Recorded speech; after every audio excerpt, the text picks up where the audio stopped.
নমস্কাৰ, মই ঋতুৰাজ। টাইম 8ৰ দৰ্শকসকলৰ বাবে এই মুহূৰ্তত লৈ আহিছোঁ এটা গুৰুত্বপূৰ্ণ খবৰ।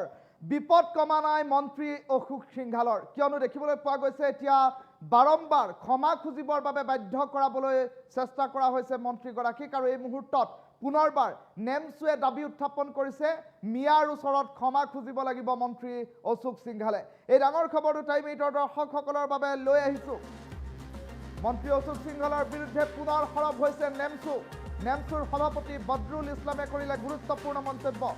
মিয়াৰ ওচৰত ক্ষমা বিচাৰক মন্ত্ৰী অশোক সিংঘালে, এই কথা ইতিমধ্যে নেমছুৰ তৰফৰ পৰা জনোৱা হৈছে। অশোক সিংঘালক হজৰত মহম্মদৰ বাণী মানি চলিবলৈ আহ্বান নেমছুৰ। হজৰত মহম্মদৰ বাণী আৰু উপদেশ মানি চলিবৰ বাবে আহ্বান জনোৱা পৰিলক্ষিত হ'ল। আৰু গুৱাহাটীত মিয়া প্ৰীতি আৰু ঢেকীয়াজুলিত মিয়া বিৰোধী কিয় বুলিও প্ৰশ্ন উত্থাপন কৰিলে নেমছুৱে। উজনি অসমৰ দল সংগঠনৰ নেতা এতিয়া ক'ত বুলিও প্ৰশ্ন উত্থাপন কৰিলে বদৰুল ইছলামে। নিৰ্মীয়মান অট্টালিকাত কাম কৰা লেবাৰ শ্ৰমিকসকল বেছিভাগে মিয়া। মন্ত্ৰীগৰাকীৰ নিৰ্মীয়মান অট্টালিকাটোত কাম কৰি থকা শ্ৰমিকসকল কোন ধৰ্মৰ বুলি প্ৰশ্ন উত্থাপন কৰিলে নেমছুৰ সভাপতিগৰাকীয়ে।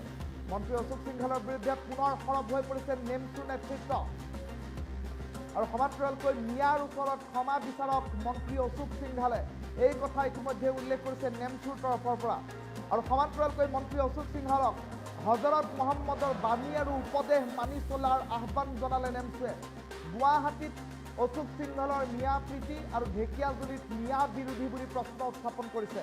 আৰু সমান্তৰালকৈ সমগ্ৰ ঘটনা সন্দৰ্ভত উজনি অসমৰ দল সংগঠনৰ নেতাই কিয় প্ৰশ্ন উত্থাপন কৰা নাই, সেই মন্তব্যও কৰিলে নেমছুৰ তৰফৰ পৰা। আৰু মন্ত্ৰীগৰাকীৰ গুৱাহাটীত নিৰ্মীয়মান অট্টালিকাত কাম কৰা লেবাৰ অথবা শ্ৰমিকসকল কোন ধৰ্মৰ বুলি উল্লেখ কৰিলে। নেমছুৰ সভাপতি বদৰুল ইছলামৰ খুৰঝাৰ সমালোচনা মন্ত্ৰী অশোক সিংঘালক। বদৰুল ইছলামৰ মন্তব্য আছে, নেমছুৰ সভাপতি বদৰুল ইছলামৰ মন্তব্য শুনাই লৈছোঁ।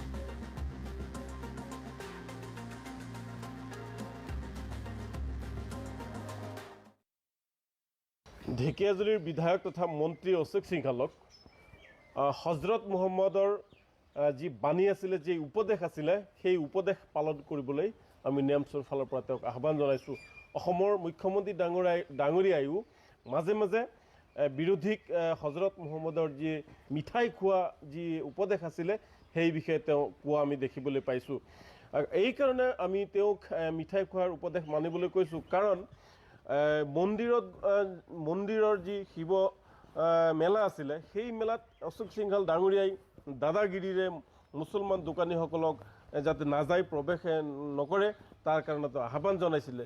কিন্তু অশোক সিংঘাল ডাঙৰীয়াৰ পুত্ৰ বা তেওঁৰ পৰিয়ালৰ যি প্ৰটেক্ট গ্ৰুপ আছে, যি বিল্ডিঙৰ কাম কৰে, গুৱাহাটী মহানগৰৰ ডাঙৰ অট্টালিকা সাজি আছে, আপোনালোকে জানেনে তাতে কোনে কাম কৰি আছে? সেই শ্ৰমিকসকল ক'ৰ?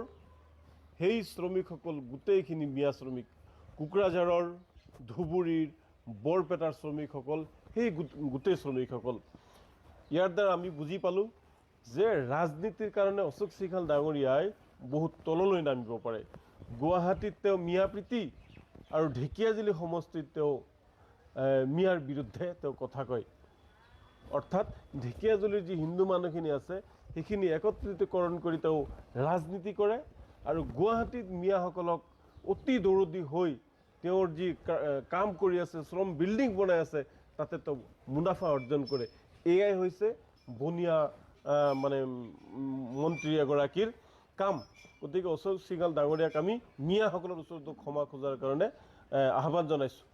অতিকৈ দুখৰ কথা যে মিয়াৰ কিবা এটা হ'লেই, মিয়াৰ কিবা এটা বদনাম হ'লেই চিতু বৰুৱা হওক, তেওঁলোকে জঁপিয়াই পৰে। কিন্তু আজি তেওঁলোকে ক'ত? আজি ভাওনাক অপমান কৰাৰ পিছত তেওঁলোক ক'ত গ'ল? ক'ত হেৰাই গ'ল? নে অশোক সিংঘালৰ লগত মিলি তেওঁলোকে উত্তৰ প্ৰদেশ অথবা ৰাজস্থানলৈ গুচি গ'ল?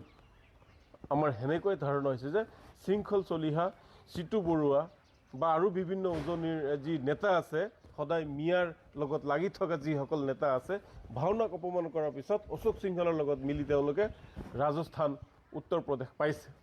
অশোক সিংঘাল ডাঙৰীয়াই যদি মিয়াৰ ওচৰত ক্ষমা নোখোজে, তেতিয়াহ'লে গুৱাহাটীৰ প্ৰটেক্ট যি এণ্টাৰপ্ৰাইজ আছে, প্ৰটেক্ট কোম্পানীৰ দ্বাৰা যিসকল কাম কৰি আছে বিল্ডিংবিলাকত, সেই শ্ৰমিকসকলক আমি তেওঁলোকৰ নিজ ঘৰলৈ যাবৰ কাৰণে আহ্বান জনাম গতিকে মন্ত্ৰী অশোক সিংঘাল ডাঙৰীয়াই অতি সোনকালে মিয়াৰ ওচৰত ক্ষমা খুজিব লাগে ঢেকীয়াজুলি